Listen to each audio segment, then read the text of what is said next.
Welcome again in our channel decode BPSC. और इस lecture में हम गुप्ता एम्पायर के बारे में पढ़ेंगे। देखो, अभी तक मैंने आपको मौर्यन डायनेस्टी पढ़ाई, मौर्यन के बाद की डायनेस्टी पढ़ाई हमने। उसमें कुषाण हो गए, इंडो ग्रीक्स हो गए, सतवाहनास हो गए, इन सबको डिटेल में डिस्कस किया है।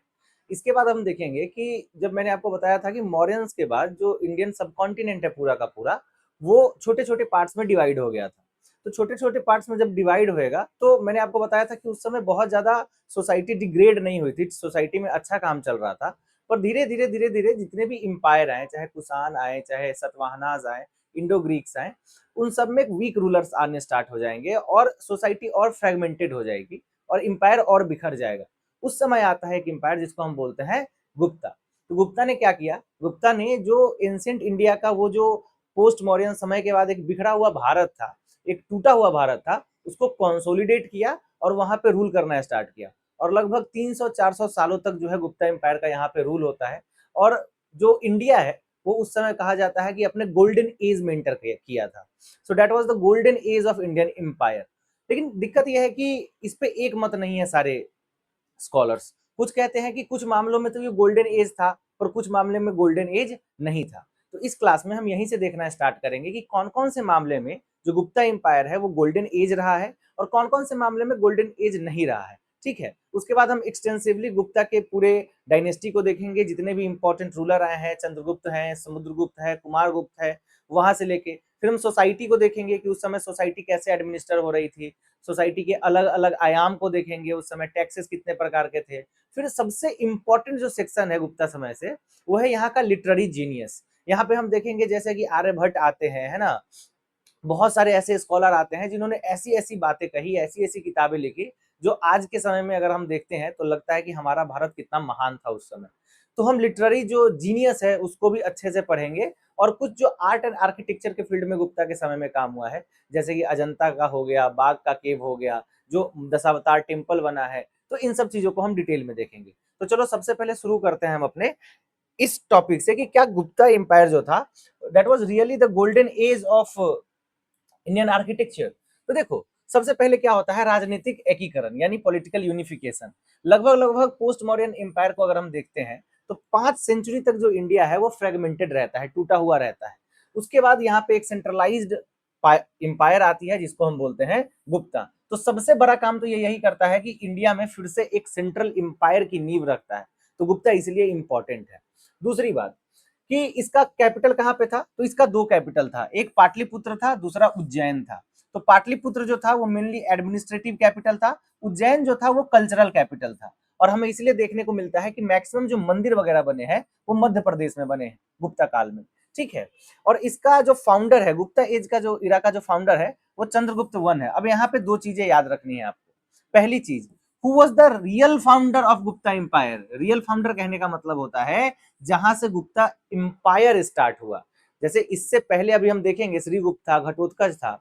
तो अगर आपसे पूछेगा who was the real founder of Gupta empire, तो वो चंद्रगुप्त वन है। और अगर सिर्फ फाउंडर पूछ दिया कि हु स्टार्टेड गुप्ता एम्पायर, तो वो श्रीगुप्त होंगे। वो अभी हम यहाँ पे देखेंगे। अब समझो ना, why this age was called the golden age. इसको स्वर्ण काल क्यों कहा जाता है?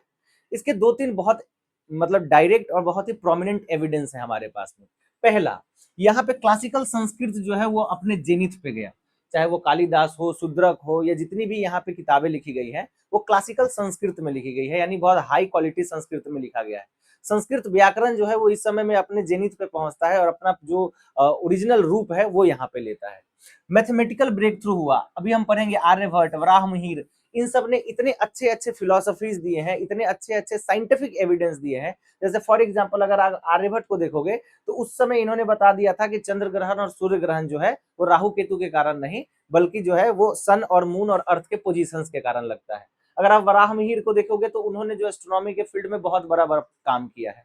अब देखो, यहाँ पे टेम्पल आर्किटेक्चर का भी जो है वो माना जाता है कि शुरुआत भी हुआ और अलग अलग स्टेज से होते हुए टेम्पल आर्किटेक्चर फ्लरिश करता है। और मेनली जो नगारा स्टाइल ऑफ टेम्पल आर्किटेक्चर जो हमको नॉर्दर्न इंडिया में देखने को मिलता है वो गुप्ता एम्पायर में फ्लरिश करता है। ठीक है।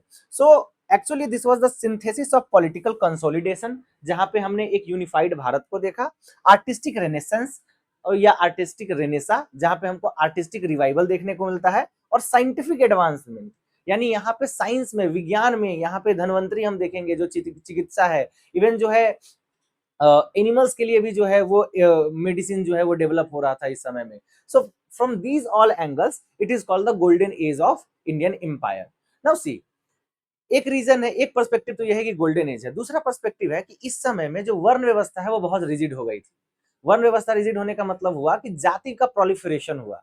इससे पहले जो वर्ण है, जो जाति व्यवस्था थी वो प्रोमिनेंट नहीं थी, मेनली वर्णों में विभाजित था, ब्राह्मण, क्षत्रिय, वैश्य, शूद्र। लेकिन इस समय में हमको देखने को मिलता है कि वर्ण व्यवस्था बहुत आगे फैल गया, हजारों जातियां आ गई। दूसरी बात, जो चांडाल थे, जो शूद्र थे, उनकी स्थिति बहुत ही दयनीय हो गई। और जो अनटचेबिलिटी था, है ना, अछूतता का ये जो गंदा सा सिस्टम था, ये इंस्टीट्यूशनलाइज हो गया। तो इस समय में अगर आप देखोगे तो वर्ण व्यवस्था रिजिड होती है, ऑर्थोडॉक्सी बढ़ती है, एक प्रकार से ब्राह्मणिकल रिसर्जेंस होता है। तो उस अगर एंगल से देखोगे तो यहाँ पे आपको लगेगा कि सोसाइटी बहुत डिक्लाइन कर रही थी। दूसरी बात, जो अर्बन सेंटर है, हमने देखा है कि इससे पहले आपको बहुत सारे अर्बन सेंटर देखने को मिलेंगे इंडिया में, है ना। तो अर्बन सेंटर का एक प्रकार से डिक्लाइन इस समय स्टार्ट हो गया था। तो उन सब चीजों, उन सब पहलुओं पे भी हम देखेंगे, पर पहले हम देखते हैं कि हमारा ये जो गुप्ता एम्पायर है वो स्टार्ट कहाँ से होता है। अब देखो, तो मैंने आपको बताया कि कुछ अगर इंपीरियल एक्सटेंट देखो, कुछ ट्रेंड्स देखो यहाँ पे, तो सबसे पहले ब्राह्मणिकल रिसर्जेंस हमको देखने को मिलता है। जैसे परम भागवत का टाइटल लेंगे बहुत सारे गुप्ता रूलर, यहाँ पे हमको देखने को मिलता है कि एक टॉलरेंस था। ऐसा नहीं है कि ब्राह्मणिकल उदय हुआ तो बुद्धिज्म और जैनिज्म चला गया, नहीं। इसी समय में हमको नालंदा महाविहार की संस्थापना देखने को मिलती है। तो बुद्धिज्म और जैनिज्म का भी अच्छा यहाँ पे टॉलरेंस चल रहा था, अच्छा दोनों में प्यार चल रहा था। इसके साथ अगर आप देखोगे तो फ्यूडल ग्रोथ होता है। फ्यूडल ग्रोथ कहने का मतलब क्या हुआ, अभी तक हमने देखा है कि जो पूरा का पूरा मॉनेटरी सिस्टम है वो ऐसे काम करता है कि जो सरकार है, जो गवर्नमेंट है, वो लैंड को कंट्रोल करती है, वहां से टैक्स लेती है और उससे फिर सारा काम होता है। यहां से हमें देखने को मिलेगा कि ब्रह्मदेव लैंड या अलग अलग प्रकार का लैंड ग्रांट स्टार्ट होता है।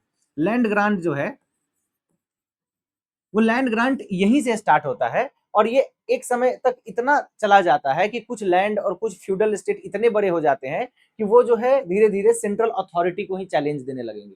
तो सामंतवाद का जन्म जो कहीं ना कहीं हमको गुप्ता एम्पायर से देखने को मिलता है। अभी हम अलग अलग टाइप का लैंड ग्रांट जब पढ़ेंगे तो आपको बताऊंगा कि जैसे ऐसे लैंड दिए जाते हैं जहां पे नॉर्मल टैक्सेशन नहीं लिया जा सकता, वो एक प्रकार से अपने आप में इंडिपेंडेंट स्टेट बन जाता है, तो फ्यूडलिज्म का ग्रोथ होता है। और यहाँ पे सबसे ज्यादा इशू होता है गोल्ड क्वाइन। तो सबसे भारी मात्रा में गोल्ड कॉइन, जिसको उस समय दिनार कहते थे, वो इशू होता है गुप्ता पीरियड में। मैंने आपको गोल्ड कॉइन से रिलेटेड बात बताई थी। सबसे पहले गोल्ड कॉइन लेके कौन आता है, इंडो ग्रीक। इंडो ग्रीक सबसे अच्छे क्वालिटी का गोल्ड कॉइन कौन लेके आता है, कनिष्का।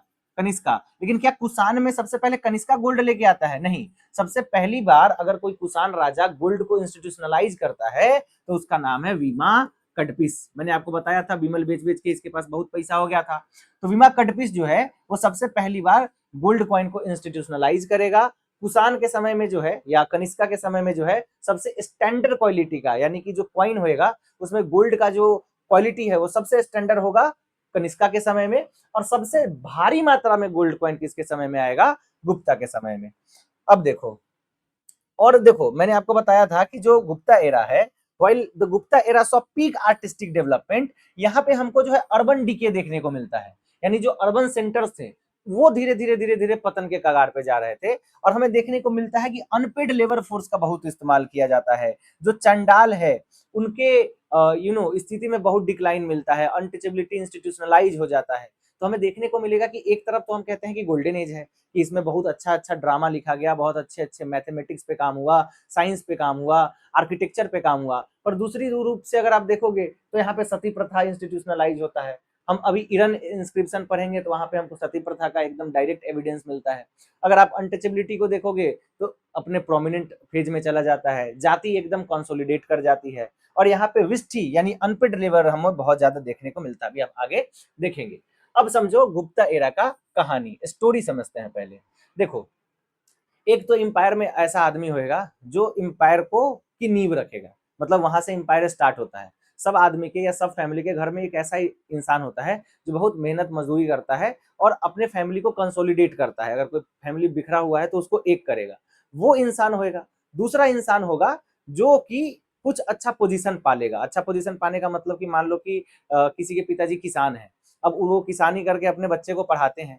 अब तो पहले तो वो किसानी करते हैं, तो वहां से जो है फैमिली की नींव रखी, फिर उनका बच्चा पढ़ लिख लेगा तो किसी एक की नौकरी लग जाएगी, तो नौकरी लगेगी तो परिवार में थोड़ी सी समृद्धि आ गई।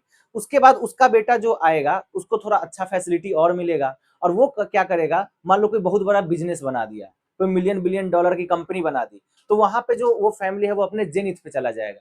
इसी ढंग से हम समझेंगे कि सबसे पहले अगर हम अगर देखेंगे तो एक जो इंसान है जिसने नींव रखी वो श्रीगुप्त होगा। कौन होगा? श्रीगुप्त होगा। लेकिन जो पहला मतलब कि मेजर फिगर होगा, जो फाउंडेशन रखेगा, मतलब जिसको पहली सरकारी नौकरी लगी, वो है हमारा चंद्रगुप्त वन। तो चंद्रगुप्त वन जो है वो पहला फाउंडेशन रखेगा, यानी यहां से गुप्ता एम्पायर में समृद्धि आएगी, और ये एक टाइटल लेगा महाराजाधिराज का।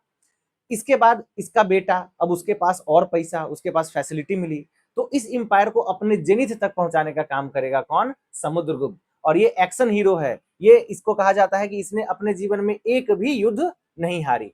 तो एक्शन डायरेक्टर अगर देखोगे तो समुद्रगुप्त है, ये अनडिफिटेड है, 100 बैटल लड़ता है, एक भी युद्ध में नहीं हारता। अभी हम देखेंगे कि ये कैसे कैसे पूरे भारत को अलग अलग जियो पॉलिटिक्स के माध्यम से जो है वो एक कर देता है।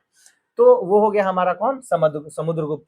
उसके बाद देखेंगे कि एक सुपरस्टार आदमी और आएगा, इससे महान नहीं लेकिन इसी के कद का इंसान, जिसको हम बोलेंगे चंद्रगुप्त टू। और ये जो है सिर्फ और सिर्फ समृद्धि नहीं लाएगा, ये अपने साथ नॉलेज को भी एकोमुलेट करेगा। इसके समय में हमें देखने को मिलता है कि इसके कोर्ट में नवरत्ना थे, यानी 9 अलग अलग फील्ड के महान पंडित या महान जो ज्ञाता थे वो इसके कोर्ट में हमको देखने को मिलता है। यहाँ पे स्क्रिप्ट राइटर हमको कालिदास मिलेगा, साइंटिस्ट मिलेगा, आर्यभट्ट मिलेगा। तो अगर गुप्ता एज को एक कहानी की तरफ देखे तो एक्शन डायरेक्टर समुद्रगुप्त है, सुपरस्टार है अपना चंद्रगुप्त द्वितीय, स्क्रिप्ट राइटर है कालिदास, और साइंटिस्ट है आर्यभट्ट। अभी आगे हम सबको डिटेल में समझेंगे।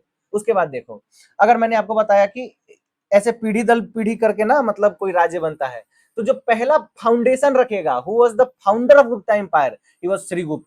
कौन था? श्रीगुप्त था। अगर क्वेश्चन आए कि हु फाउंडेड गुप्ता एम्पायर, यानी वो किसान जिसने मतलब मेहनत मजूरी करी, वो कौन था? श्रीगुप्त। कौन था?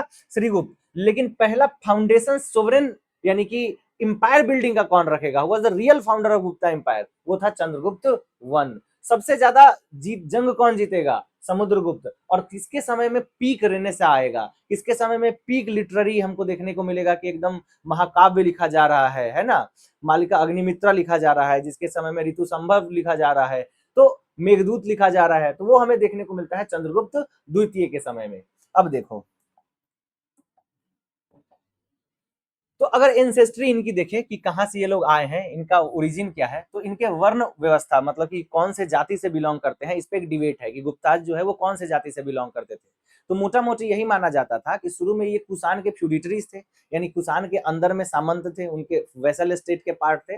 और धीरे धीरे जब कुषाण डिसइंटीग्रेट हुआ तो इन्होंने अपनी जो एक प्रकार से है कि सोवरेनिटी धीरे धीरे करके दिखाई। लेकिन एक दिन में ये काम नहीं होगा। सबसे शुरुआती के रूलर की अगर मैं बात करूं तो वह है श्रीगुप्त, जो 240 से 280 सी के आसपास में आते हैं, और इन्होंने इस डायनेस्टी की फाउंडेशन नींव रखी। He is not the real founder of Gupta empire. Question का लैंग्वेज अगर बदल देगा कि हु फाउंडेड गुप्ता एम्पायर, तो वो है श्रीगुप्त। लेकिन who is the real founder of Gupta empire, वो चंद्रगुप्त वन होगा। अभी कंफ्यूजन आगे मैं दूर कर दूंगा, बस देखते जाओ। नाउ सी, तो श्रीगुप्त जो है वो किसान है जिन्होंने ये फैमिली की नींव रखी, ठीक है। लेकिन अब ये कैसे पता चलता है कि ये लोग जो है वो रियल फाउंडर नहीं है, या इन लोगों के पास बहुत ज्यादा पावर नहीं था? इन्होंने अपना टाइटल कभी महाराजा धीराज या सम्राट इस टाइप का नहीं लिया। ये लोग सिंपल सा टाइटल महाराज लेते थे। और उस समय महाराज टाइटल जो है वो बहुत सिंपल टाइटल होता था, किसी भी फ्यूडल स्टेट को महाराज टाइटल मिल सकता था। तो इन्होंने बहुत कोई ग्रैंड टाइटल नहीं लिया। तो पहले जो मतलब रूलर होंगे या पहले जो डायनेस्टी के फाउंडर हैं वो है श्रीगुप्त, और इनका बेटा है जिसका नाम है घटोत्कच। क्या नाम है? घटोत्कच। तो ये लोग मोडेस्ट टाइटल लेंगे, महाराज लेंगे, बेचारे अभी जो है वो धीरे धीरे नींव रख रहे हैं गुप्ता एम्पायर की, ठीक है। इनके वर्ण से रिलेटेड क्वेश्चन आता है कि ये कौन सी जाति से थे या कौन से वर्ण व्यवस्था में कहां पे थे। तो आरसी मजूमदार कहते हैं कि ये वैश्य वर्ण के थे, ये क्षत्रिय लिनिएज से अपने आप को ट्रेस करते थे। लेकिन ये शुरू में क्या थे? सामंत थे। किसके? कुषाण के। तो यहां से हमें पता चलता है कि भैया ये जो है सामंत थे, क्षत्रिय थे या वैश्य थे। तो एक डिबेट है, पर आरसी मजूमदार कहते हैं कि ये मेनली वैश्य थे गुप्ता लोग।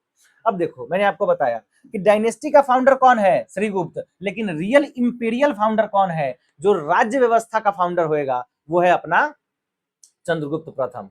ठीक है, एक बार चेक कर लो ना, वो हो रहा है क्या, फोकस हो रहा है क्या, देख लेना साइड से ही।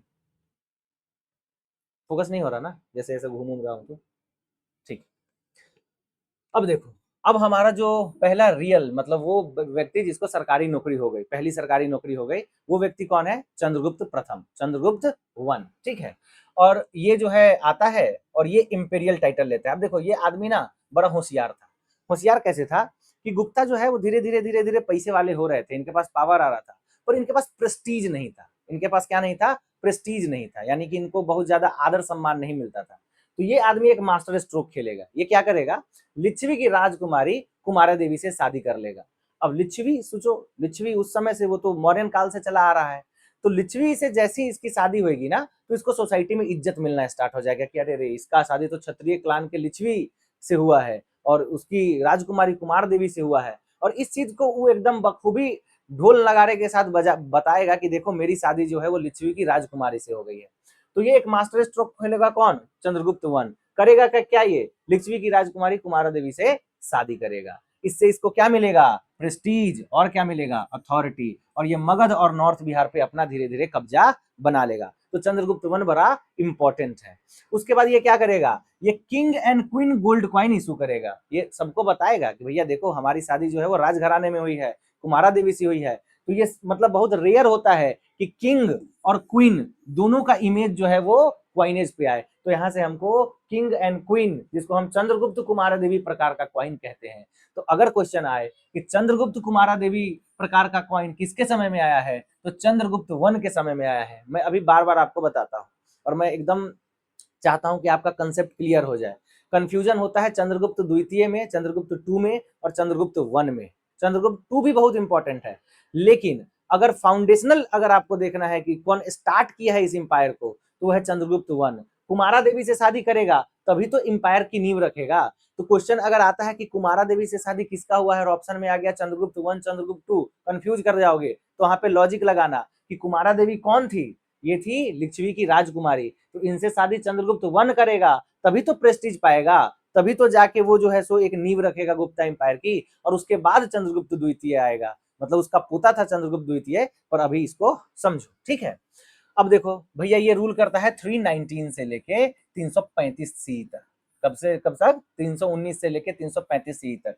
यहां से जो है वो डेट भी बहुत इंपॉर्टेंट होएगा। तो अब हम लोग जो है थोड़ा डेट को भी देखते जाएंगे कि किस डेट में मेजर कौन सा काम हुआ है। उसके बाद एक समय मतलब जब मैं ये सब कुछ पढ़ा दूंगा तो मैं आपको एक क्रोनोलॉजिकल एग्जॉस्टिव लिस्ट दे दूंगा, जहां पे जो सबसे इंपॉर्टेंट डेट्स है, किसी राजा का कोरोनेशन हुआ, कोई बैटल हुआ, कोई ट्रीटी साइन हुई, वो सब मैं आपको एक साथ लिस्ट में लिख के दे दूंगा और क्लास में भी पढ़ा दूंगा। तो हर डेट को जो है रटने की जरूरत नहीं है। जहां से क्वेश्चन आता है जो बहुत इंपॉर्टेंट है, जैसे अशोका का कोरोनेशन का डेट इंपॉर्टेंट है, कलिंगा वॉर इंपॉर्टेंट है, जब वो लुम्बिनी विजिट करे तब इंपॉर्टेंट है, जो शक एरा है जिसका शुरुआत किया कनिष्क का वो इंपॉर्टेंट है, जो विक्रम संवत है उसका डेट इंपॉर्टेंट है। तो मैं I will tell you about the dates, लेकिन अभी पहले हम लोग कहानी पे और कंटेंट पे फोकस करते हैं।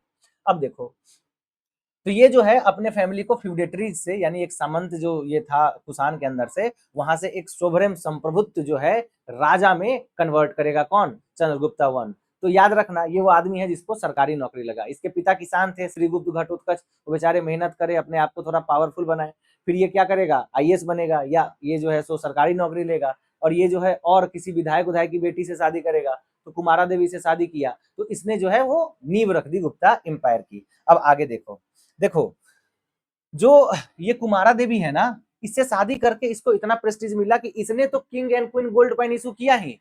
इसका जो बेटा समुद्रगुप्त आएगा वो भी प्राउडली कहेगा कि मैं लिच्छवी दुहित्रा हूँ। लिच्छवी दुहित्र कहने का मतलब हुआ कि मैं लिच्छवियों का नाती हूँ। तो एक बहुत प्रेस्टिजियस एसोसिएशन लिच्छवी इनको दिया गुप्ता को। तो गुप्ता के राइज में one of the major reason, अगर मेंस में लिखने को आए तो आप लिख सकते हो कि लिच्छवी से एसोसिएशन इनका जो है बहुत प्रमुख रहा है। तो ये क्वेश्चन बार बार पूछा जाता है कि लिच्छवी दुहित्री का टाइटल कौन लेगा, समुद्रगुप्त लेगा। दुहित्री का मतलब क्या होता है, नाती। तो लिच्छवियों का नाती था कौन, समुद्रगुप्त। जो चंद्रगुप्त कुमारा देवी प्रकार का कॉइन है वो कौन इशू करेगा, चंद्रगुप्त वन। अब देखो, अब आएगा इसका बेटा और द सुपरस्टार सलमान भाई ऑफ गुप्ता एरा। तो सुपरस्टार कौन है, समुद्रगुप्त। क्यों है सुपरस्टार, भैया ये दबा के बैटल लड़ता है। लगभग 100 बैटल लड़ता है और एक भी नहीं हारता है। Undefeated sovereign king of India, who? Samudragupta. नाम ही है समुद्रगुप्त, यानी जिसका सेना और जिसका जो मतलब पावर है वो ओशियन की तरह बड़ा है। अब एक बहुत बड़े हिस्टोरियन हुए हैं विंसेंट स्मिथ, और यहाँ से क्वेश्चन बार बार पूछता है इसलिए हमको लिख लेना है कि विंसेंट स्मिथ क्या कहते हैं कि ये जो है समुद्रगुप्त जो है वो नेपोलियन ऑफ इंडिया है, या द इंडियन नेपोलियन है। अब मुझे ये समझ में नहीं आता कि इंडियन नेपोलियन क्यों कहा इनको, जबकि नेपोलियन तो वॉर हारा था, वाटरलू की हराई में हार गया था। हाँ, ये सही है कि उसने उससे पहले बहुत सारी लड़ाइयां लड़ी, बहुत सारा लड़ाई जीता, पर समुद्रगुप्त का कोई मेल नहीं है उससे। समुद्रगुप्त अपने पूरे जीवन में एक भी लड़ाई नहीं हारा है। बट विंसेंट स्मिथ कहते हैं कि ये भैया इंडियन नेपोलियन है, तो हमको ये फैक्ट की तरह याद कर लेना है, क्योंकि कम से कम 400-500 बार तो ये क्वेश्चन पूछा जा ही चुका है अलग अलग एग्जाम में कि who said that Samudragupta is the Indian Napoleon, तो वो कहता है विंसेंट स्मिथ। ठीक है, अब देखो आगे समझते जाओ।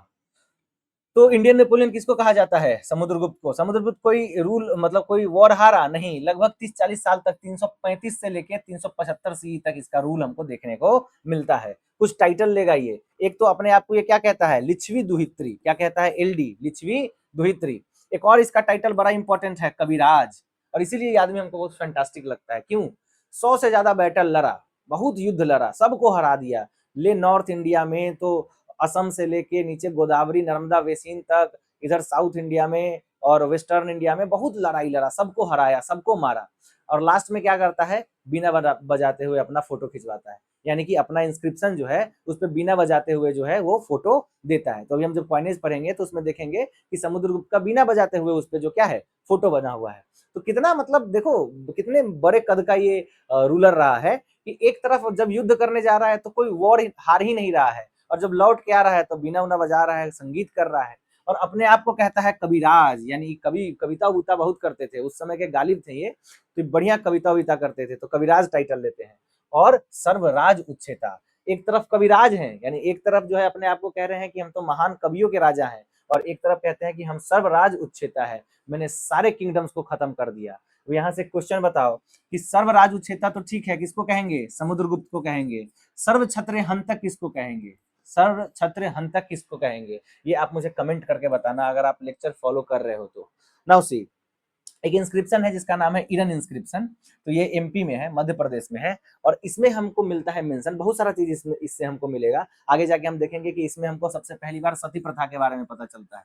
तो ईरन इंस्क्रिप्शन में हमको पता चलता है कि समुद्रगुप्त की तुलना की गई है कुबेर से, यानी धन के मामले में देखो तो ये कुबेर जैसे अमीर है, और अगर मतलब इनका ताकत देखो तो यमलोक पहुंचा देते हैं, तो ये यम जैसे हैं। तो बड़ा इंपॉर्टेंट है ये ईरन पिलर इंस्क्रिप्शन। और हमको नालंदा इंस्क्रिप्शन जो नालंदा में है और गया में कॉपर प्लेट इंस्क्रिप्शन है, वहां से पता चलता है कि इनका मिलिट्री एडमिनिस्ट्रेशन बहुत ही रिजिड था। तो कुछ इंस्क्रिप्शन बहुत इंपॉर्टेंट है, मैं आपको बार बार बताता हूँ, हाथी गुम्फा इंस्क्रिप्शन, नासिक इंस्क्रिप्शन, नाने घाट इंस्क्रिप्शन, जूनागढ़ इंस्क्रिप्शन, तो ये सब इंस्क्रिप्शन, रवातक इंस्क्रिप्शन। तो एक और लाइन में जोड़ लो क्या, ईरन इंस्क्रिप्शन। आगे देखेंगे और भी इंपॉर्टेंस है इस इंस्क्रिप्शन का, अभी तो हमें पता चला है कि बस समुद्रगुप्त का नाम है। तो सिर्फ एक विजेता नहीं बल्कि एक बहुत बड़े कवि भी थे। अब देखो सबसे इंपॉर्टेंट और एकदम हाईलाइट करके इसको क्या करो, नोट्स में उतार लो, या इसको जैसे याद करना है कर लो, है प्रयाग प्रशस्ति। क्या है, प्रयाग प्रशस्ति। अच्छा, प्रयाग प्रशस्ति कहाँ लिखा हुआ है, प्रयाग प्रशस्ति लिखा हुआ है कहाँ पे, हमारे इलाहाबाद पिलर पे। कहाँ पे, इलाहाबाद पिलर पे। याद करो मैंने बताया था कि ये पहले कौशाम्बी में था, इसको उठा के इलाहाबाद ले गया गया। कहाँ ले गया गया, इलाहाबाद। अब इस पे डिबेट है कि इसको इलाहाबाद कौन लेके गया है, एकदम कंफर्म नहीं है, कोई कहता है जहांगीर लेके गया है, कोई कहता है समुद्रगुप्त लेके गया है, लेकिन ये पहले कौशाम्बी में था, इसको उठा के इलाहाबाद लेके गया। इंपॉर्टेंट क्यों है, क्योंकि इसमें हमको 3 किंग का विवरण मिलता है। सबसे पहले तो अशोक महान, तो इन्होंने जो कुछ लॉ वगैरह निकाले थे वो हमें देखने को मिलता है इस पे। दूसरा है समुद्रगुप्त का प्रयाग प्रशस्ति। प्रशस्ति मतलब होता है तारीफ, प्रयाग मतलब इलाहाबाद को पहले प्रयाग ही कहा जाता था, अभी भी प्रयाग कहा जाने लगा है। तो प्रयाग प्रशस्ति यानी यहाँ पे यूलोजी है, समुद्रगुप्त की तारीफ है, किसने की, हरिसेन ने। किसने की, हरिसेन ने। तो हरिसेन क्या करता है, हरिसेन समुद्रगुप्त की तारीफ करता है, कहाँ पे करता है, इलाहाबाद पिलर पे करता है। इसको हम क्या कहते हैं, प्रयाग प्रशस्ति। तो प्रयाग प्रशस्ति कहाँ पे है, इलाहाबाद पिलर पे है। किसने लिखा, हरिसेन ने लिखा। इलाहाबाद पिलर पे और क्या क्या है, अशोका का एडिक्ट है और मुगल एम्परर जहांगीर का पर्सियन में जो है इंस्क्रिप्शन लिखा हुआ है। तो एकदम सुपर डुपर हिट है क्या, इलाहाबाद पिलर इंस्क्रिप्शन। क्वेश्चन यहाँ से आएगा ही आएगा, और ये सब क्वेश्चन आप गलत नहीं कर सकते। You can't do these question wrong, क्योंकि अगर यहाँ से क्वेश्चन गलत करे ना तो ये आपका मतलब इजी पॉइंट काट लेगा जहां से आप क्वेश्चन सही कर सकते हैं, है ना। अब कोई ऐसा टर्म दे दो उस समय का संस्कृत से निकाल के, पूछे कि इसका मतलब क्या है बताओ, तो वो गलत करो तो कोई बात नहीं है, सब गलत करेंगे, लगेगा तो तुक्का लगेगा, नहीं तो सबका गलत होगा या सब छोड़ेंगे, है ना। लेकिन ये क्वेश्चन जैसे प्रयाग प्रशस्ति कौन लिखा, हरिसेन, कहाँ पे लिखा, इलाहाबाद पिलर पे। इलाहाबाद पिलर इंपॉर्टेंट क्यों है, क्योंकि हमको 3 किंग का यहाँ पे जो है मेंशन मिलता है। एकदम अशोकन पॉलिश्ड सैंडस्टोन का पिलर है, कहाँ पे है, प्रयागराज में है। ये जो प्रशस्ति है ये किस लैंग्वेज में लिखा गया है, ये लिखा गया है संस्कृत में, और संस्कृत में भी किस स्टाइल में, तो चंपू स्टाइल में। चंपू स्टाइल मतलब क्या होता है, जहां पे प्रोज और पोइट्री दोनों को कंबाइन करके बहुत ही सुंदर तरीके से, इनरिचिंग तरीके से जब लिखा जाता है तो उसको हम चंपू स्टाइल ऑफ संस्कृत कहते हैं। स्क्रिप्ट क्या है, तो ब्रह्मी स्क्रिप्ट है, यानी स्क्रिप्ट हम देवनागरी में लिखते हैं ना, और रोमन में भी लिखते हैं। हम लिख रहे हैं कैसे हो, तो कैसे हो को 2 तरीके से, देवनागरी में भी लिख सकते हैं, रोमन में भी लिख सकते हैं। तो ब्रह्मी स्क्रिप्ट में क्या लिखा है, संस्कृत में, ब्रह्मी स्क्रिप्ट में, संस्कृत लैंग्वेज में, चंपू स्टाइल में। यहां से अगर इससे ज्यादा क्वेश्चन आ गया तो किसी से नहीं बनेगा, नहीं तो इससे ज्यादा क्वेश्चन नहीं आएगा। अगर आपको इलाहाबाद पिलर इंस्क्रिप्शन से स्टेटमेंट दे दे कि इलाहाबाद पिलर इंस्क्रिप्शन किसका था, सबसे पहली बात अशोका का था। इंपॉर्टेंट क्यों है, क्योंकि इस पे 3 राजा का जिक्र मिलता है। किसका किसका हमको मिलता है इस पे जिक्र, अशोक का, समुद्रगुप्त का, जहांगीर का। अशोक का, समुद्रगुप्त का और जहांगीर का। समुद्रगुप्त का इस पे क्या लिखा हुआ है, तो हमें इस पे देखने को मिलता है कि समुद्रगुप्त का इस पे हमें प्रयाग प्रशस्ति देखने को मिलता है, जो कि संस्कृत में है, ब्रह्मी स्क्रिप्ट में लिखा हुआ है और चंपू स्टाइल में है। चंपू स्टाइल क्या है, जहां पे प्रोज प्लस पोएट्री दोनों देखने को मिलता है। ठीक है, अब ये हरिसेन कौन थे, ये हरिसेन जो थे वो इनके संदीप विग्रहिका थे, इनके कुमार अमत्या थे, यानी इनके फॉरेन मिनिस्टर भी थे, इनके कोर्ट में पोएट भी थे, और इनके कोर्ट के ये जो है बहुत बड़े मंत्री भी थे। तो हमको देखने को मिलेगा कि गुप्ता के समय में बहुत सारे पोस्ट थे, है ना। जैसे संदीप विग्रहिका मतलब होता है फॉरेन मिनिस्टर, एस जयशंकर थे उस समय के। कुमार अमत्या मतलब होता है चीफ मिनिस्टर। तो देखने को मिलेगा कि एक ही आदमी को बहुत सारा टाइटल या बहुत सारा कार्यभार दिया जा सकता था। तो हरिसेन से रिलेटेड अगर क्वेश्चन आ गया तो आप यहाँ से सही कर ले जाओगे। अब आगे देखो, अब देखो 5 फोल्ड कन्क्वेस्ट पॉलिसी स्कीम, इनका एक स्कीम आया जिसको हम बोलते हैं पंचकोणीय विजय नीति। पंचकोणीय विजय नीति कहने का मतलब क्या हुआ, कि अब पूरा इंडिया है। अब देखो समझो कितना इंटेलेक्चुअल आदमी थे। अब पूरा इंडिया है और ये बैठे हैं यहाँ पे, और ये उज्जैन से रूल कर रहे हैं, तो 2 जगह से रूल कर रहे हैं। अब उस समय बुलेट ट्रेन तो नहीं था, या उस समय जो है वो हमको एरोप्लेन वगैरह तो नहीं मिलता है, घोड़ा गाड़ी से, बैलगाड़ी से, इसी सब से चलते थे। तो उस समय सबसे बड़ी गलती क्या, जैसे अशोक के समय में आप देखो तो अशोक चलो सम्राट बहुत बड़े थे, इन्होंने पूरा इंपायर पे कब्जा कर लिया, लेकिन क्या एडमिनिस्टर ठीक से कर पाएंगे साउथ इंडिया तक, डिक्कन में, इधर पंजाब में, इधर म्यांमार में एडमिनिस्ट्रेशन हो सकता है एक, मतलब क्या बोलते हैं हम उसको, एकदम बढ़िया ढंग से नहीं होगा। इस चीज को समझे कौन, समुद्रगुप्त। तो इन्होंने बोला कि देखो जहां तक मेरा फिजिकल प्रेजेंस जा सकता है, जहां तक मैं अपने आर्मी को मोबिलाइज कर सकता हूँ, बहुत ज्यादा दिक्कत नहीं होएगा, वहां तक तो मैं डायरेक्ट रूल करूंगा। तो सबसे पहला आता है आर्यवर्त यानी नॉर्थ इंडिया। नॉर्थ इंडिया में ये बोले कि हम जो है यहाँ पे डायरेक्ट रूल करेंगे। नॉर्थ इंडिया में उस समय 9 किंगडम रूल कर रहे थे अलग अलग पार्ट में, जैसे नागसेन हो गया, गणपति नाग हो गया। इन सब को एकदम अपरूट कर दिए, हरा के, मार काट के खत्म कर दिए, इनका नामो निशान मिटा दिए। कौन, समुद्रगुप्त। तो नॉर्थ इंडिया को कैसे रूल करेंगे, डायरेक्टली, कोई इसमें ये नहीं, कोई मतलब दया भाव नहीं, कुछ नहीं, डायरेक्ट, जहां तक मेरा हाथ जाएगा, जहां तक मेरी सीमा जाएगी वहां तक डायरेक्ट लोग। इस चीज को, इस पॉलिसी को बोलते हैं परसबोधि धरन। क्या बोलते हैं, परसबोध धरन। क्या बोलते हैं, परसबोध धरन। तो परसबोध धरन कहने का मतलब होता है डायरेक्ट रूल की पॉलिसी। परसबोध धरन कहने का मतलब होता है डायरेक्ट रूल, कहने का मतलब यहाँ पे जो है हम कोई मर्सी नहीं दिखाएंगे।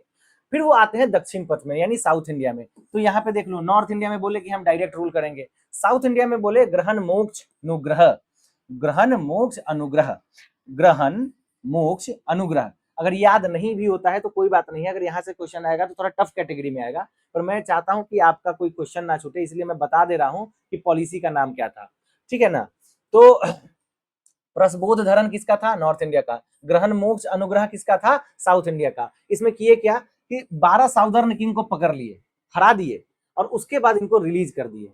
अब देखो इससे हुआ क्या कि साउथ इंडिया निकले, बोले कि कहाँ कौन कौन है जी यहाँ का राजा, आओ थोड़ा सामने। सब जब सामने आया तो युद्ध लड़े, युद्ध लड़े तो हरा दिए। और जब वो लोग हार गया तो इनको वापस नॉर्थ इंडिया आना था। अब ये सोचे कि नॉर्थ इंडिया चले जाएंगे, इसमें से फिर कोई ना कोई रिवोल्ट करने लगेगा तो हमारा एम्पायर जो है सो क्रम्बल करेगा, टूटेगा और सारा दिमाग हमारा इधर लग जाएगा।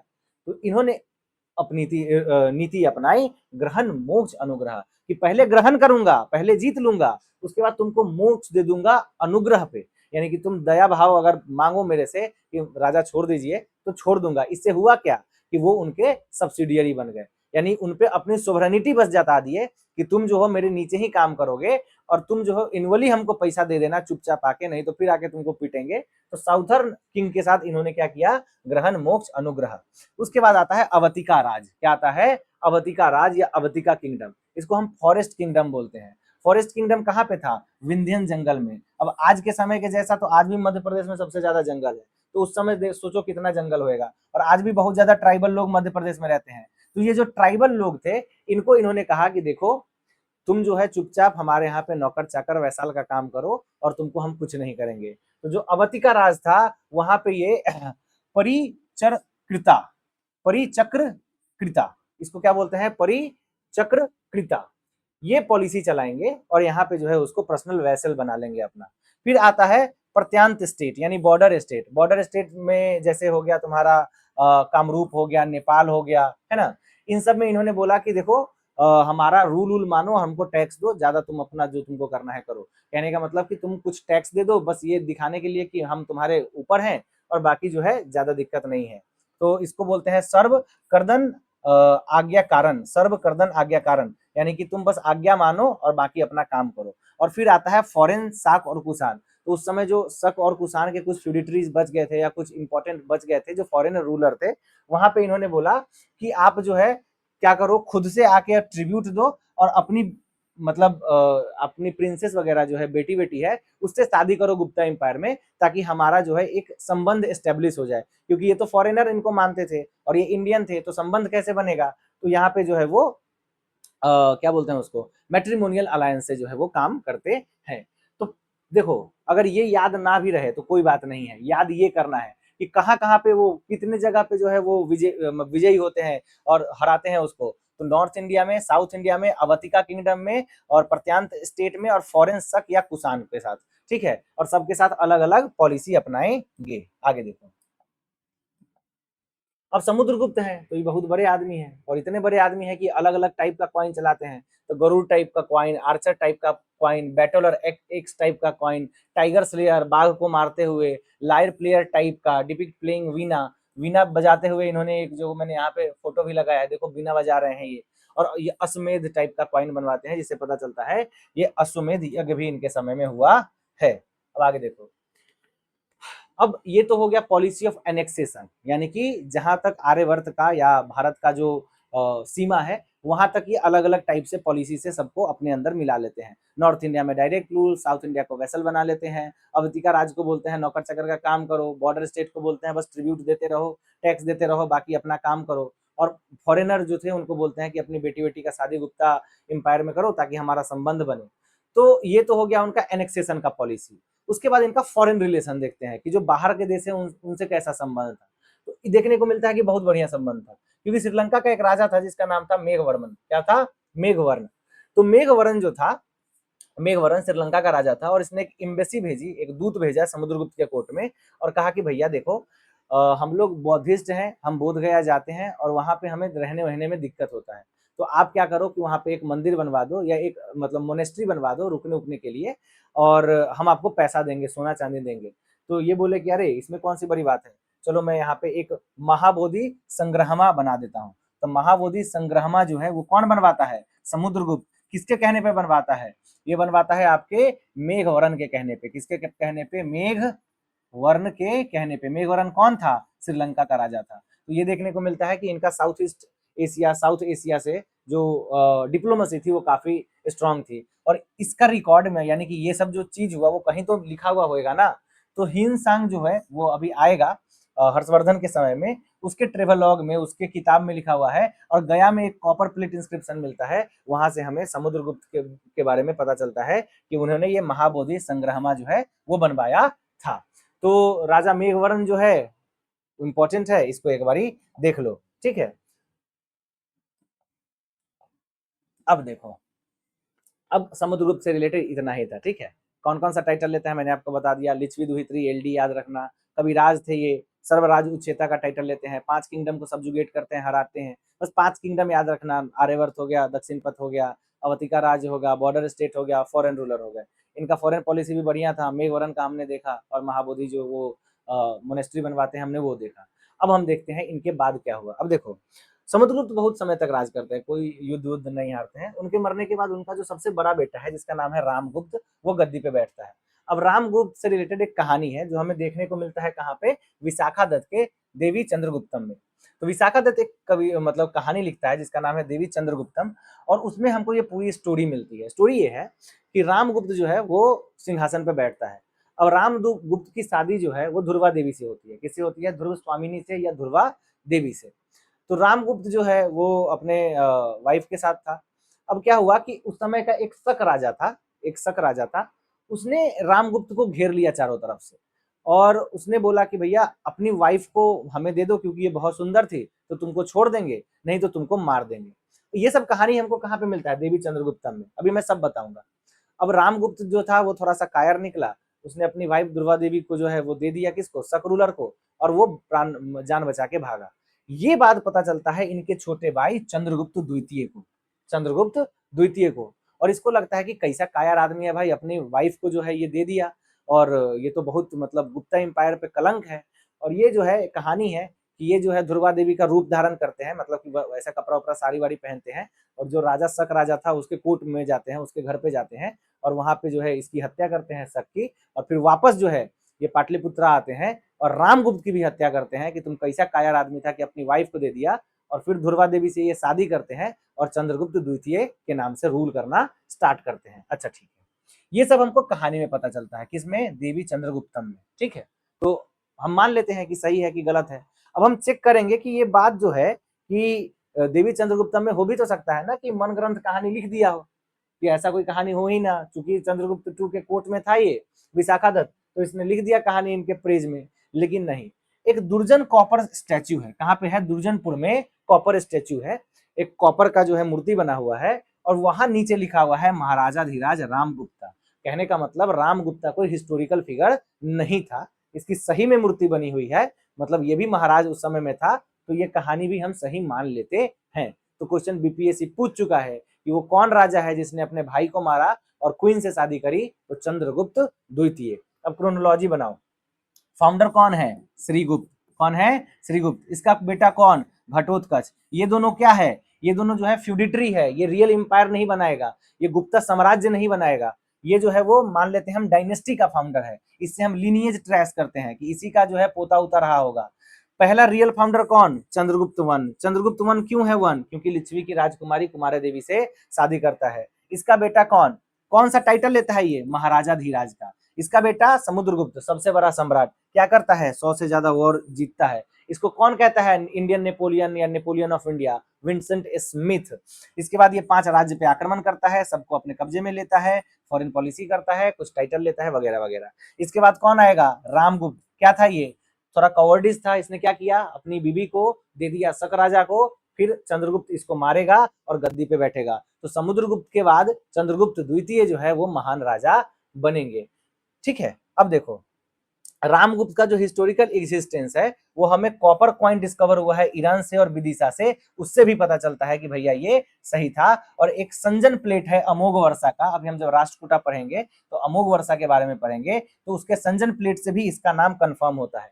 तो देखो, विशाखा दत्त के देवी चंद्रम में ये लिखा हुआ है। देखो, मैं बार बार विशाखा दत्त का देवी चंद्रम बोल रहा हूँ, तो ये भी याद कर लेना, क्वेश्चन आता है कि किसने देवी चंद्रम लिखी है, ठीक है। तो देवी चंद्रगुप्तम जो है वो किसने लिखी है? विशाखा दत्त ने लिखी है।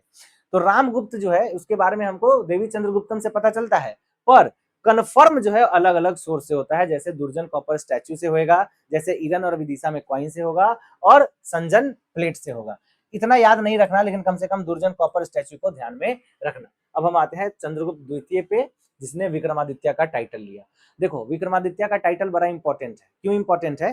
मैंने आपको बताया था कि उज्जैन का एक राजा था जिसका नाम था उज्जैन का एक राजा था, उसने टाइटल ले लिया था विक्रमादित्य का, और उसने शक को हराया था। शक जो थे वो किंगडम थे, ट्राइबल ग्रुप्स में फैले हुए थे, वो आक्रमण करते रहते थे इंडियन स्टेट पे, तो उनसे लड़ना बड़ा एक कठिन काम था। तो शक को हराया किसने था? सबसे पहले उज्जैन का एक राजा, उसने टाइटल क्या लिया था? विक्रमादित्य। और क्या टाइटल लिया था? सकारी। चंद्रगुप्त द्वितीय भी यही करते हैं, ये भी जो है वो शक को हराते हैं और सकारी टाइटल लेते हैं और अपने आप को टाइटल देते हैं विक्रमादित्य का। विक्रमादित्य कहने का मतलब सूर्य जैसा तेज जिसके पास हो, तो बड़ा ही मतलब कि एक प्रकार से प्रेस्टिजियस टाइटल है। और ये जो है ट्विन इंपेरियल कैपिटल मेंटेन करते हैं पाटलिपुत्रा और उज्जैन में। तो चंद्रगुप्त द्वितीय बहुत इंपॉर्टेंट है, और इसके समय में हम कहते हैं कि एपेक्स ग्लोरी पे पहुंचा था, यानी जो गुप्ता इंपायर है वो एपेक्स ग्लोरी। अब जैसे होता है ना, जैसे मान लो फॉर एग्जाम्पल कि मेरे पिताजी किसान हैं। अब उन्होंने मुझे पढ़ाया, पढ़ा लिखा के मैं जो है वो किसी फॉर एग्जांपल एलडीसी, यूडीसी, है ना, एसएससी वगैरह का एग्ज़ाम निकाल लिया। अब मैं पढ़ा लिखा, मैंने अपने बेटे को पढ़ाया, अब वो आईएएस का एग्ज़ाम निकाल लेगा, वो आईएएस ऑफिसर बन जाएगा। तो कैसे हुआ? ऐसे करके जो है धीरे-धीरे फैमिली में जो है पावर आते गया। लेकिन सैटिस्फैक्शन कब मिलता है? जब सिर्फ पावर पावर ना आए, आपके फैमिली में नॉलेज भी आए। अब मान लो कि उसी के फैमिली में उसी का कोई और रिलेटिव प्रोफेसर बन गया, या कोई बढ़िया किताब लिखा, नोबेल प्राइज जीत गया। तो कहने का मतलब जब लिटरेरी वर्क आपके फैमिली में या आपके एम्पायर में आता है ना, तो वो चार चांद लगा देता है। तो समुद्रगुप्त बहुत जीता वीता, बहुत अच्छा काम किया, नेपोलियन कहते हैं उसको। लेकिन जो असली लिटरेरी काम हुआ है, जो साहित्य पे काम हुआ है, वो चंद्रगुप्त द्वितीय के समय में हुआ है। तो इसलिए चंद्रगुप्त द्वितीय इंपॉर्टेंट है। इससे इंपॉर्टेंट है मेहरौली आयरन पिलर इंस्क्रिप्शन, और यहाँ से दबा के क्वेश्चन पूछता है। समुद्रगुप्त से इंपॉर्टेंट कौन था? इलाहाबाद पिलर। क्यों? इसमें हमको मिलता है प्रयाग प्रशस्ति। कौन लिखा? Harisena. Mehrauli iron pillar inscription किससे रिलेटेड है? चंद्रगुप्त द्वितीय से। ठीक है, इसलिए इंपॉर्टेंट है क्योंकि ये 16 साल से खड़ा है एक जगह पे, और उसमें एक तनिक भी जो है सो आपको रस्टिंग नहीं मिलेगी, जंग नहीं लगा हुआ है। तो उस समय के एडवांस मेटलर्जी का एकदम रिफाइन एग्जांपल कौन है? Mehrauli iron pillar inscription. Important क्यों है? क्योंकि ये इसमें रस्ट नहीं लगा है, और चंद्रगुप्त CG2 से संबंधित है। तो इतना याद रखना, इससे ज्यादा जो है आपको समझ मतलब ज्यादा टेंशन लेने की जरूरत नहीं है। अब देखो, शक कन्क्वेस्ट करते हैं, है ना, और वकतका से अलायंस करते हैं। शक कन्क्वेस्ट मैंने आपको बताया था कि इन्होंने जो है शक को हराया और टाइटल लिया सकारी। उसके साथ इन्होंने और कुछ कुछ अच्छा काम किया है। जैसे वन ऑफ द मेजर जो काम इन्होंने किया कि अपनी बेटी का शादी जो है जिसका नाम प्रभाती गुप्ता था, तो प्रभावती गुप्ता का शादी इन्होंने वकतका किंग रुद्रसेन टू से कर दिया। तो उस समय डेक्कन के इलाके में यहाँ पे जो है वो वकतका किंग्स का, वो हम कल मतलब जो नेक्स्ट लेक्चर होएगा ना पोस्ट गुप्ता पे, उसमें हम वकतका डायनेस्टी पढ़ेंगे। तो उसका एक राजा था जिसका नाम था रुद्रसेना टू। इसकी शादी मतलब अपनी बेटी प्रभावती गुप्ता का शादी वकतका किंग से कर देता है। अब होता क्या है कि इसने ये इसका सीट ऑफ पावर यहाँ है, यहाँ है। अब यहाँ पे वकतका किंगडम है, यहाँ पे रुद्रसेना टू है, यहाँ पे शादी तो ये कर देता है प्रभाती गुप्ता का। लेकिन होता क्या है कि ये राजा मर जाता है तुरंत, मतलब शादी के 1-2 साल 3 साल बाद मर जाता है। जो प्रभावती गुप्ता है वो एज ए रीजेंट बन के जो है वो शासन करना स्टार्ट करती है, और एक्चुअली में अगर आप देखोगे तो यहाँ पे पूरा का पूरा कंट्रोल जो है वो गुप्ता का ही हो जाता है। तो प्रभावती गुप्ता कौन है? बेटी। किसकी बेटी है?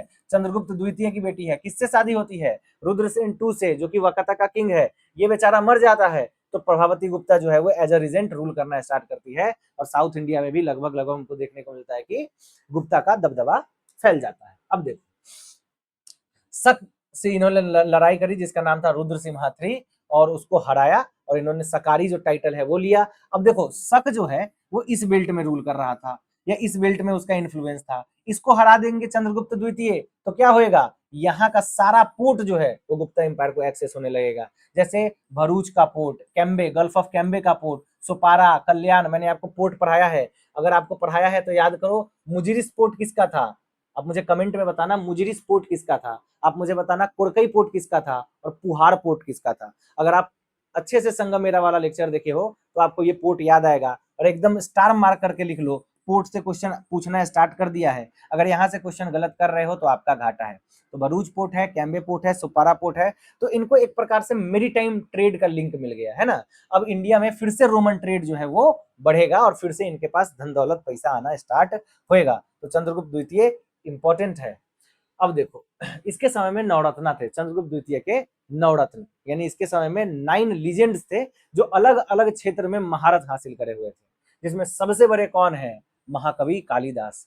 So the great poet, the great play right Kalidas, वो किसके कोर्ट में है? चंद्रगुप्त द्वितीय के कोर्ट में है। इनकी किताबों को भी हम अच्छे से देंगे। इनकी 6-7 रचनाएं हैं जिनको पढ़ना जरूरी है, जहां से क्वेश्चन पूछता है। तो अभिज्ञान शकुंतलम हो गया, मेघदूत हो गया, रघु संभव हो गया। अमर सिंह ये लेक्सिकोग्राफर थे। लेक्सिकोग्राफर कहने का मतलब ये वर्ड बनाते थे, डिक्शनरी लिखते थे, ठीक है, लिंग्विस्ट थे। इनका वर्ड पे काम था। इन्होंने संस्कृत को जो है बहुत इनरिच किया है और संस्कृत का बहुत अच्छा डिक्शनरी इन्होंने अमरकोश लिखा है। तो अमर सिंह कौन थे? लेक्सिकोग्राफर थे। वराह मिहिर कौन था? एस्ट्रोनॉमर था और मैथमेटिशियन था। मैंने आपको बताया था वराह मिहिर, अभी हम डिटेल में डिस्कस करेंगे। इसका किताब है पंच सिद्धांतिका और बृहत संहिता।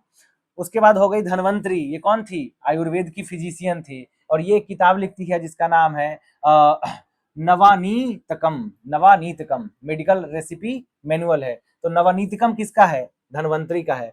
फिर है वरारुचि। वरारुचि कौन है? ये ग्रामेरियन है और ये जो है वो प्रकृत प्रकाशा लिखते हैं, प्रकृत ग्रामर पे ये किताब लिखते हैं। फिर है शंकु, वेताल, कसपन और घटकरपरा, ठीक है। सो घटकरपरा है, कसापन है, वेताल है, शंकु है। तो ये 9 जेम है ये, लेकिन पांचों इंपॉर्टेंट ये है। शंकु जो है वो आर्किटेक्चर थे, यहाँ से भी क्वेश्चन आता है। जो वेताल था वो मैजिशियन था। ये जो कसपना है वो एस्ट्रोलॉजर था और ये जो घाटकरपरा है वो पोएट था, ठीक है। तो इससे रिलेटेड भी कुछ कुछ चीजें हैं जो हम अभी आगे देखेंगे डिटेल में। लेकिन आपको याद क्या रखना है कि जो 9 जेम्स है, 9 ज्वेल है, वो किसके कोर्ट में है? चंद्रगुप्त द्वितीय के कोर्ट में है, ठीक है। कौन कौन है? कालिदास है, अमर सिंह है, वराहमिहिर है, धनवंतरी है, वरारुचि है, शंकु है, वेताल है, कसपना है और घाटा करपरा है। सो ठीक है, ये जिसको हम घाट करपरा बोलेंगे, ठीक है। आगे देखो, अब इसके कोट से और क्वेश्चन आता है इंपॉर्टेंट। इसके कोट में एक बहुत बड़ा चाइनीज ट्रेवलर आया जिसका नाम है फाहायन। क्या नाम है? फाहायन। और इसने एक किताब लिखी या अपना ट्रेवलॉग लिखा, ठीक है। इसका नाम है फोकोकी। फोकोकी चाइनीज नेम है, लेकिन याद रखना फोकोकी। एक किताब है सी यू की, वो ह्यूनसेन लिखेगा, वो हर्षवर्धन के कोट में आएगा और यहीं से कंफ्यूज कर जाते हैं हम लोग। तो चंद्रगुप्त टू के कोट में कौन आएगा? सी एफ, यानी चंद्रगुप्त टू के कोट में आएगा फाहायन। फाहायन यहाँ पे एक बुद्धिस्ट पिलग्रिमेज था, मतलब एक बौद्ध दार्शनिक था जो यहाँ पे आया और इसको एक्चुअली में विनय पिटका का ओरिजिनल टेक्स्ट चाहिए था। तो ये विनय पिटका यहाँ पे लेने आता है, वो भी लेता है और प्लस में यहाँ के सोसाइटी पे एक कमेंट्री करता है कि उस समय सोसाइटी कैसी थी और कुछ कुछ अच्छी बातें बताता है। जैसे कि बताता है कि यहाँ बहुत पीस शांति था, क्राइम बहुत कम था, जो मृत्यु दंड है वो नहीं दिया जाता था, लैंड टैक्सेस जो है वो बहुत कम थे, लोग जो है कौड़ी में ट्रेड किया करते थे। लेकिन ये बताता है कि चांडाल का स्थिति बहुत खराब था। तो हमको एकदम जो आंखों देखा हाल अनटचेबिलिटी का मिलता है वो फाहायन के फाकोकी की किताब से मिलता है। तो ये बताता है कि जो चंडाल था वो गले में पट्टी बांध के आते थे और उसको बजाते थे ताकि जो ऊंची जात के लोग हैं उनको पहले पता चल जाए कि चांडाल आ रहा है तो वो हट जाए। तो बहुत ही गंदा व्यवस्था था। तो इनका हालत बहुत खराब था। ये हमको फाहायन के किताब में मिलता है। ये 3 साल तक लगभग पाटलिपुत्रा में रहता है, संस्कृत पढ़ता है और फिर जो है वो चला जाता है। तो फाहायन का ट्रेवलॉग है फाक्यूकी और इसमें हमें मिलता है नाम किस चीज का? कि चंडाल का स्थिति खराब था, कौड़ी जो है वो करेंसी थी। लेकिन एक बहुत नोटेबल अबसेंसी है, कहने का मतलब एक बहुत नोटेबल फैक्ट है कि इसके पूरे ट्रेवलॉग में, पूरे किताब में चंद्रगुप्त टू का नाम नहीं मिलता है। तो ये आया किसके समय में? चंद्रगुप्त दो के समय में। लेकिन इसमें हमको चंद्रगुप्त का नाम नहीं मिलता है। देखो एक्चुअली होता क्या है कि कोई भी मान लो रिसर्चर है, कोई भी राइटर है या कोई भी ट्रेवलर है, वो जब आता है ना तो उसका एरिया ऑफ एक्सपर्टीज होता है, उसका फोकस होता है। जैसे जब ह्यूएनसेंग आएगा ना, है ना, तो वो देखो कि उसका ना फोकस था राजतंत्र को समझना, राजा को समझना, वो राजा के साथ रहता था। तो उसका ना एसोसिएशन राजा से बहुत ज्यादा था। तो वो हर्षवर्धन के बारे में बहुत कुछ लिखेगा, है ना। लेकिन जो फाहयन था ना, वो यहाँ पे मेनली लिटरेरी काम करने आया था, पढ़ाई लिखाई करने आया था। तो इसने सोसाइटी को देखा और सोसाइटी के बारे में लिखा, राजा के बारे में नहीं लिखा है। तो ये एक बड़ा ही यूनिक सा है फीचर इसके ट्रेवलॉग का कि इसमें हमको चंद्रगुप्त टू के बारे में ही नहीं पता चलता है। चंद्रगुप्त टू के बाद आएगा कुमारगुप्त वन जिसको हम महेंद्रादित्य कहते हैं। और कुमारगुप्त वन इम्पोर्टेंट, बहुत ज्यादा इम्पोर्टेंट है, इसलिए इम्पोर्टेंट है क्योंकि ये ना बहुत ज्यादा, अब देखो कुमारगुप्त इन सब के समय में ना जो हुन उनका आक्रमण है वो बहुत ज्यादा बढ़ जाएगा। अभी हम आगे पढ़ाएंगे कि हुन का आक्रमण कैसे इम्पैक्ट करता है पूरे के पूरे किंगडम को। तो कुमारगुप्त वंश से जो है वो धीरे धीरे धीरे आपको देखने को मिलेगा कि अभी स्टेबिलिटी है गुप्ता एम्पायर में, अभी वीक नहीं हुआ है, पर अब जो है इसके बाद के जो रूलर आएंगे वो वीक होते जाएंगे। तो कुमारगुप्त इंपॉर्टेंट है, ये चंद्रगुप्त द्वितीय और ध्रुवा देवी का बेटा था। और इससे रिलेटेड एक जो सबसे इंटरेस्टिंग मतलब अच्छा फैक्ट है जहां से क्वेश्चन आता है, इसका लॉन्गेस्ट रेन रहा है, सबसे लंबे समय तक जो है ये शासन किया है और ये एक प्रकार से स्टेबिलिटी देता है, बहुत अच्छा स्टेबिलिटी देता है एम्पायर के। इसने टाइटल एज्यूम किया महेंद्र आदित्य और सकारादित्य, ठीक है। और इसके बारे में हमको 13 अलग अलग जगह पे इंस्क्रिप्शन है जहां से पता चलता है कुमारगुप्त वन के बारे में। जैसे बिलसाद स्टोन है ना, करंदंदा है, मंदसूर इंस्क्रिप्शन है। मंदसूर थोड़ा इंपॉर्टेंट है, अभी हम आगे देखेंगे मंदसूर इंस्क्रिप्शन के बारे में। ये जो है पिकक कॉइन जो है गोल्ड कॉइन इशू करता है, जिसपे पिकक या कार्तिकेय भगवान का जो है वो चिन्ह बना हुआ है। ये अश्वमेध यज्ञ भी परफॉर्म करता है। और इसके एंड आते आते तक मैंने आपको बताया था कि हुन जो है वो बहुत ज्यादा अटैक करने लगते हैं इसके बॉर्डर पे, तो ये बहुत ही इंपॉर्टेंट है। और इसने largest number of land grant दिया है, मतलब बहुत ज्यादा जो है वो लैंड जमीन जो है वो दीक्षा में भिक्षा में जो है ब्राह्मणों को या अलग अलग लोगों को जो है देता है कौन, कुमारगुप्त वन। अब कुमारगुप्त वन इसलिए इंपॉर्टेंट है क्योंकि इसका सबसे लॉन्गेस्ट रेन है, मैंने आपको बताया सबसे लॉन्गेस्ट रेन किसका है, कुमारगुप्त वन का है। उसके बाद मैंने आपको बताया कि ये टाइटल लेता है सकारादित्य, महेंद्र आदित्य वगैरह वगैरह वगैरह। ये कॉइन इशू करता है पिकक, उस पर सिंबल बना हुआ है। लेकिन जो ये फेमस है, जाना जाता है इसलिए क्योंकि इसने नालंदा महाविहार की संस्थापना करी थी। तो 5th सेंचुरी में कुमारगुप्त वन क्या करता है, नालंदा बिहार की संस्थापना करता है। और नालंदा बिहार या जिसको हम नालंदा यूनिवर्सिटी कहते हैं, इसके बारे में तो खैर आपको पता ही होगा कि क्या ही उसका नाम था। 10,000 से ज्यादा स्टूडेंट यहाँ पढ़ते थे, फ्री में पढ़ते थे, एकदम फ्री एजुकेशन था यहाँ पे। और यहाँ पे मेनली महायाना बुद्धिज्म की पढ़ाई होती थी। तो Kumaragupta one is the founder of Nalanda Mahavihara. कहाँ कहाँ से लोग आते थे पढ़ने, चाइना, तिब्बत, कोरिया से। इसका जो सबसे सुपरस्टार फीचर है वो क्या है, इसमें एक लाइब्रेरी थी जिसका नाम था धर्मगंज, और इसमें 3 टावर थे, रत्न सागर, रत्नरोधी और रत्न रंजक। तो 3R से याद रखना। इसका जो लाइब्रेरी है उसका नाम क्या है, धर्मगंज। और उसमें कितने बिल्डिंग थे, 3, कौन कौन, रत्न सागर, रत्नरोधी और रत्न रंजक। इसी को जला देता है बख्तियार खिलजी 1193 में। और इसी को कहा जाता है कि इतनी किताबें थे इसमें कि 6 महीना तक ये जलते रहा था। लेकिन एक बात बताओ कि क्या बख्तियार खिलजी पहला आदमी है जो नालंदा महाविहार पे अटैक करेगा?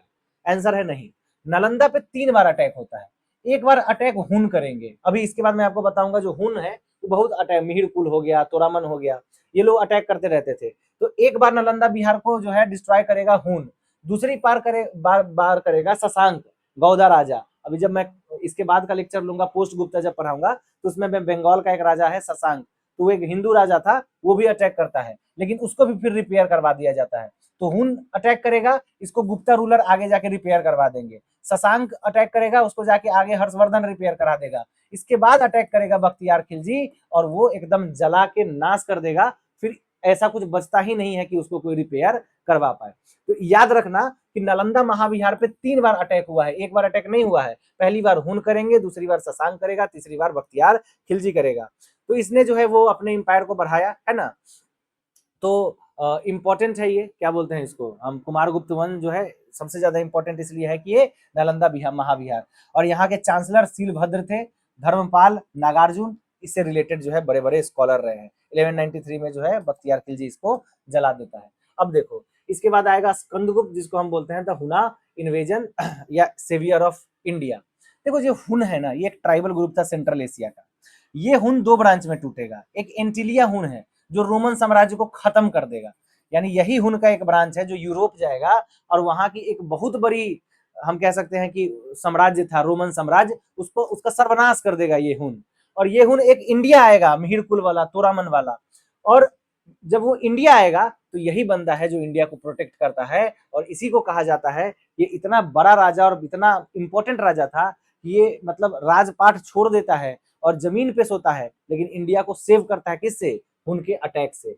सो ये 1455 में जो है बहुत इंटरनल रिवेलियन चल रहा था, फॉरेन इन्वेजन हो रहा था, उसमें स्कंदगुप्त जो है वो आता है, टाइटल विक्रमादित्य का ये भी लेता है, कर्मादित्य का लेता है, और सिंगल हैंडेडली जो बारबेरिक व्हाइट हुन्स थे उनको भगा देता है यहाँ से, ठीक है, और बचाता है इंडियन सिविलाइजेशन को। लेकिन ये बेचारा कब तक बचाएगा, इसका जब शासन अंत होते होते होते तक इतना हून अटैक हो रहा था, ये सबको बचाया, अच्छी बात है, इंडिया को 50-60 साल तक अच्छे से सेफ रखा, लेकिन अंत आते आते आते तक इसका जो रिसोर्स है, इसके पास जो पैसा है, सारा डिप्लीट हो जाता है, कॉइन का डिबेसमेंट हो जाता है, पहले इसके कॉइन में 90% तक सोना था, वो घट के 50-60% हो जाता है, और अगर किसी इंपायर का आपको पतन पड़ना है तो उसका इकोनॉमी पर से पढ़ सकते हो। अब 50-60% गोल्ड है तो इसके कॉइनेज में धीरे धीरे लेजिटिमेसी खत्म हो जाती है, इसका व्यापार बहुत कम जाता है, और धीरे धीरे इंपायर डिसइंटीग्रेट करना स्टार्ट करता है। इसके बाद और कुछ राजा आएंगे, गुप्ता रूलर आएंगे, बहुत सालों तक आएंगे, पर धीरे धीरे जो इंपायर है वो श्रंक हो जाता है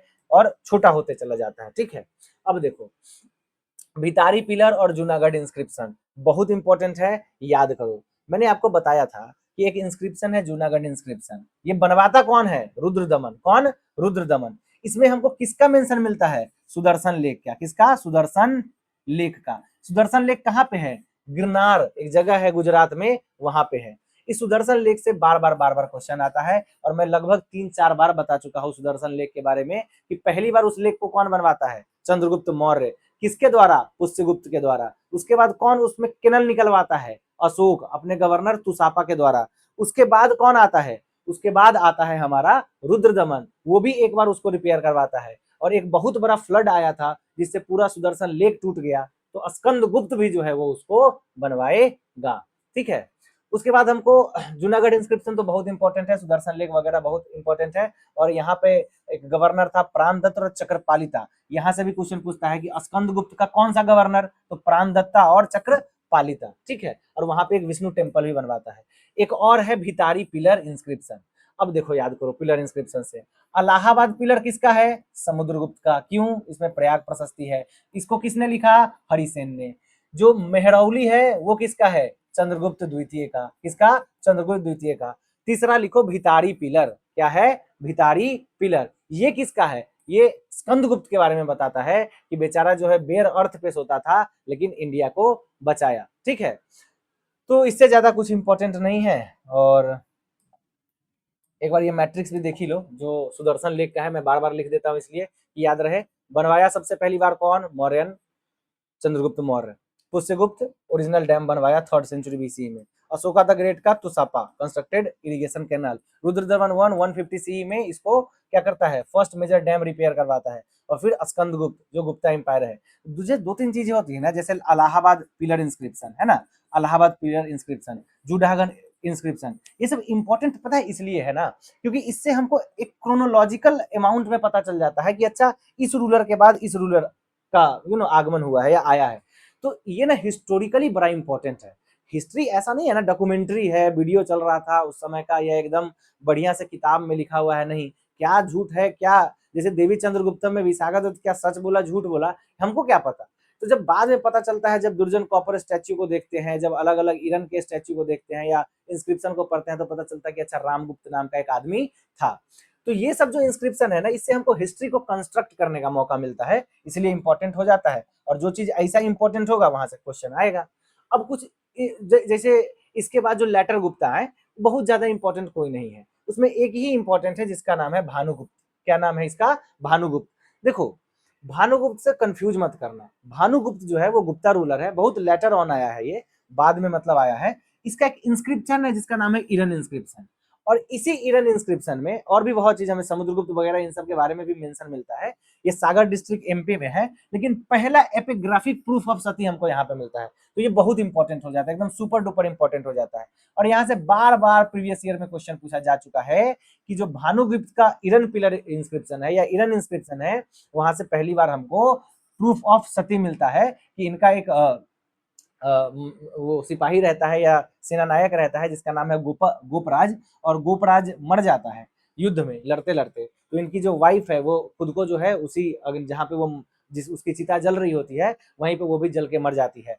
तो फर्स्ट इपिग्राफिक प्रूफ यानी पहला इंस्क्रिप्शन जिसपे लिखा हुआ हो कि सती सिस्टम हुआ है, वो कब हुआ है, तो वो हुआ है बुद्धगुप्त के समय में, सॉरी भानुगुप्त के समय में 510 सीई में कहाँ पे लिखा हुआ है, तो ईरान इंस्क्रिप्शन पे लिखा हुआ है।